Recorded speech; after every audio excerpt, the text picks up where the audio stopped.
On December 5th, 2022, Nijisanji English announced their 7th generation, and one of the members in the group was none other than Zaion LanZa, who I'll be speaking on today.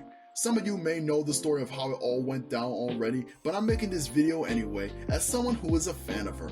Zaion LanZa debuted on December 10, 2022 with the other 5 members of her group, and she was able to gather fans with her sassy personality, her unique design, and the entertainment moments she would provide.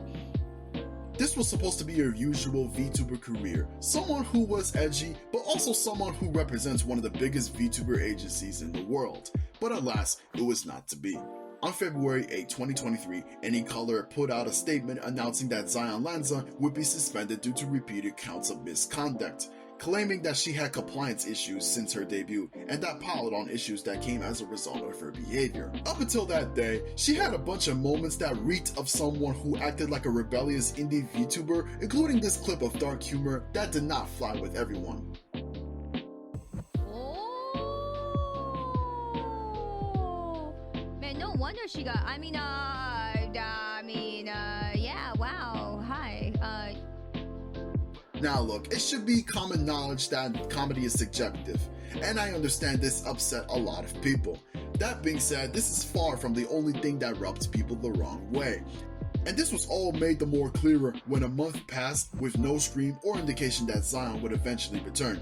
Then finally, on March 10, 2023, AnyColor announced the termination of her contract, putting out a big list of reasons as to why she was fired from the company. This included using copyrighted songs without permission, offensive remarks regarding discrimination and sexual assaults, revealing private confidential information which could put the reputation of AnyColor at risk, her will to stream pirated games, and her pretending to be sponsored, which by the way was a Raid Shadow Legends joke that she made, and thus this can be excused in my opinion, but I digress. That being said, they put out a legitimate list as to why she was fired, and understandably so. Her dark jokes had also rubbed other members the wrong way, and thus I can see why the agency ultimately made the decision to put her out of her misery. It seems to me that Zaion had entered into the agency with the hopes that she would have creative freedom and that she would get away with a bunch of rebellious shit that would put others in a zone they would feel uncomfortable in. It seems she has the heart of an indie VTuber who is better off being a lone wolf, or even in some place like VShojo, where her sense of humor would have most likely been more welcome. What really upsets me in all this is the waste of a perfectly good model. Zaion's model is attractive, and I get a kick out of girls who look like her, and so it always makes me sad to see such good art go to the trash bin.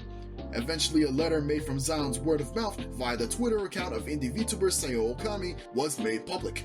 It was revealed that Zaion had been given a manager who had just started working there as little as 2 weeks, and that this manager had not supported her properly, for example, when her pet had fallen ill at the time, and using a PL account for Genshin Impact, when other Nijisanji members were able to do the same, which is both a red flag and a double standard at the same time. This entire document doesn't reveal everything, but it goes on for 22 pages straight, and if you look online, since it is not hard to find, you'll be able to read it for yourself for more info. In the end, this is what went down, and Zaion LanZa only streamed for 2 months before being fired a month later. It shows the do's and don'ts of what not to do under a corporation's management.